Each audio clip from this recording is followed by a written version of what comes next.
This is about Marcos. About Marcos? Bakit gusto ka ba ni Bongbong Marcos? Nako, umuwi ka na lang. Pag nakita niya tayo dito, patay ako. Si Tatay Digong nga, kaya niyang ipakulong. Ako pa kaya? Alam ko. Alam mo naman pala pinapahamak mo ako. Ngayon ko lang yun alam na may gusto pala sa'yo si Bongbong Marcos. Pero ikaw yung gusto ko.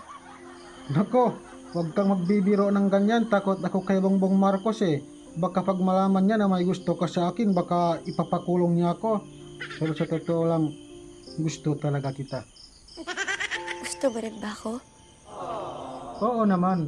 Alam mo naman noon pa, mahal na kita. Pero, Pero hindi pwedeng sarili mo lang iniisip mo. siyempre naman pati ikaw iniisip ko. Baliw na nga ako sa kakaisip sa'yo Pwede bang pag-usapan muna natin tungkol sa gusto kong dalhin yung kabayo ko sa vulcanizing?